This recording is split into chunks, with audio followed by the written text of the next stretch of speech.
and exit. In the exit section, lock will be released. So the logic of putting a lock and releasing will be used along with your your hardware set of instruction, that is test and set and swap. So here we'll see how to deal with this test and set. These two instructions should exhibit two property. One is atomicity and another one is no parallel execution. What is atomicity is, when I explained you producer consumer problem, while updating the counter at the machine level, we are dealing with three set of instruction. One is assigning to register, then register content is updated by one, and later register content is put back to counter. After putting back to the counter, then only that value will be valid.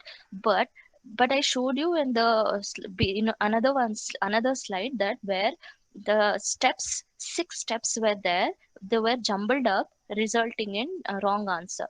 The jumbling is also happening, and in the jumbling case, in the intermediate one, the producer process is updating in rather than an initial means putting back the updated value to the counter. We stopped producer and consumer started using the shared variable. Why that happened? Because there was an interruption and the pre-emission in the intermediate level. Those instruction, if it is considered as atomic or one unit, that wouldn't have happened. So to overcome that, in hardware provide a support called as atomicity, where the instruction put under test and set or swap will be considered as one unit. When you executing those instruction under test set, no interruption or pre-emission can happen. Means if you have 3 steps inside this method, all 3 should execute at once. Intermediate level we cannot stop. That's an hardware support. Next one hardware support is, if two process are in race to execute test and set, we have a race condition, right? So if two processes are ready to execute test and set, or both the processes cannot execute test and set, only one can execute at a time. Who will decide that? That will be decided by hardware. Hardware support means in your machine, that processor whatever you're using, that will be programmed in that and build program will be in such a way that only one process can execute test and set at a time. These two properties, when you execute test and set, will be included in your protocol, which helps you to overcome race condition and solve your critical section problem. Now we'll see how test and set instruction could be used in your protocol, that is solution for your critical section. So we have a variable called as lock. That's a Boolean variable and it is shared among processes. So that will be first initialized to false. Now inside this test and set instruction, what we will write is, that's I'll show you the part of code, the code segment also. Okay, yeah. So here I told no, entry section, exit section, critical section is kept in between. That is what shared among many process. Acquire the lock, enter into critical section. Once you leave, release the lock, so that whoever ready can acquire the lock and enter into critical section. So now in the test and set instruction, I told you test and set instruction, whatever instruction you put inside this method will be atomic. All the 3 steps will be executed as one unit. No interruption in between can happen. So this will be executed. So target is nothing but a pointer to your variable called as lock, which is initialized to false. Okay, target is a pointer to your variable called as lock, which is initialized to false. What we are doing here is, I'll show you what we are doing inside. Can you see this OneNote window? Yes, ma'am. Yeah. So here test and set instruction, we have this test set instruction, and we have a code segment which has entry section and exit section. Now I told you I have a variable called as lock. Okay, so this one second, let me check. Yeah. So this variable lock is initialized to false, and here I have taken lock. In that code it is it is taken as what target, correct? Okay, target is a pointer to your variable, so I have taken directly, so you can just say target, and here your yeah, this one should be target. So what exactly we are doing here is, I'll tell you. So this is initialized to false. In this code set, test and set, the target, which is a pointer. So this we have a pointer to lock called as target. So what actually we are doing here is, target is a pointer to your lock, and lock is initialized to false initially. So RV is just a boolean variable, and target, that is you're dereferring and you're fetching the value of local, and you're putting inside what you're doing, you're storing inside RV. Okay. Next, after putting target value to Harvey, you're changing lock variable, that is through dereference, you're changing it to true. I'll tell you why we are changing it to true in this part of code. You just understand here, you're changing lock variable from false to true, and then you are taking one more temporary variable and initializing, means putting that previous value inside that, and you're returning that value back to your calling function. Okay, so now this is the calling function. So inside this we have a loop called as the do while. Inside that we have a while loop where you're calling a function called as test and set, and you're passing the address of lock variable. When you're passing the address of lock variable, initially it will go here and executes, and this exchange will happen, and the return value of this test and set is RV value, that is false. While of false means you are exiting from the loop. While of false means you are not inside that loop, right? So that will be exited, and you're going inside critical section problem. So if process P1 tries to enter into critical section at once, what happens? RV return value test and set, I'll write T and S, will return. What it will return? It will return false.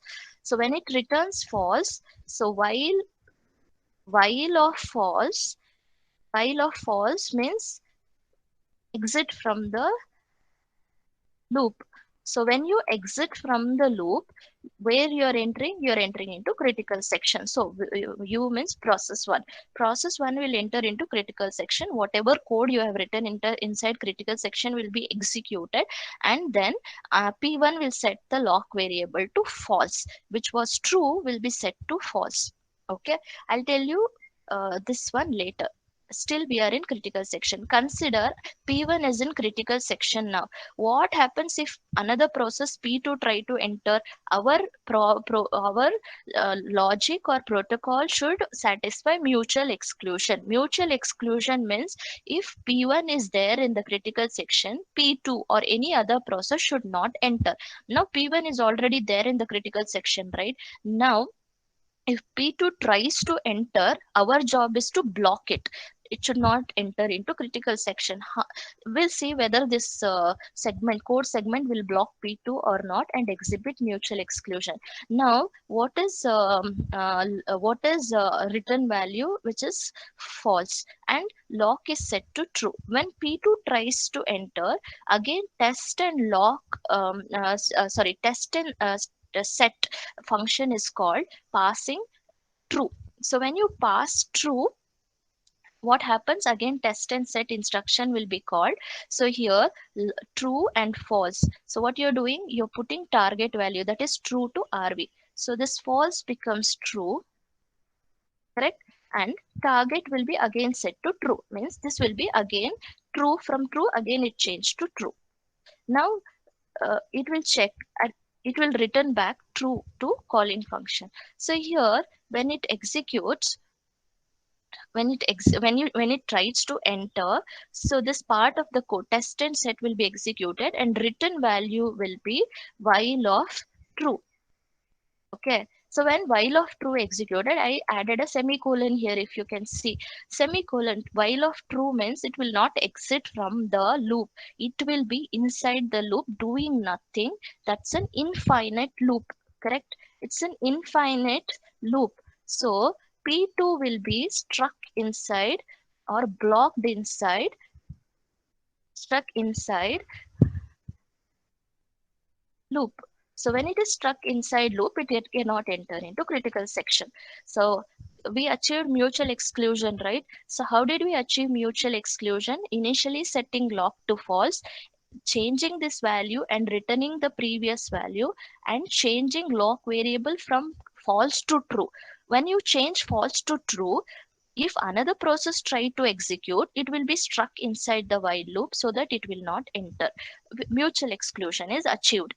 Next one, next point is progress. If a P1 consider after executing, it will exit from the critical section and it will set lock to false. When it sets lock to false, this variable which what we have will be changed from true to false. Again, we started from where we stopped, right? So now any process which is ready to enter we consider this only. It is struck in the loop, right? True. This lock is changed to false. Now, don't think how it is reflecting to process 2 which has a different memory location. This variable is a shared variable, means both P1 and P2 are fetching the same memory location value, that is lock. So when this is set to false, it reflects on to P2 process also. So when it sets to false, P2 it indicates what? Critical section is free, so P2 can enter. When P1 exit, P2 is entering, means there is a progress. Second point is also achieved. Third point is bounded wait, means how many times is there any limit on P1 entering and P2 entering, we have to check.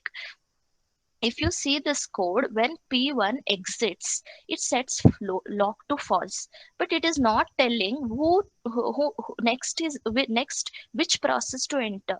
But if you see in the Peterson's problem, there was a variable called as turn which was set to J, which is indicating next is process J. But here it is just setting a Boolean variable to false, but it is not saying which process to enter next.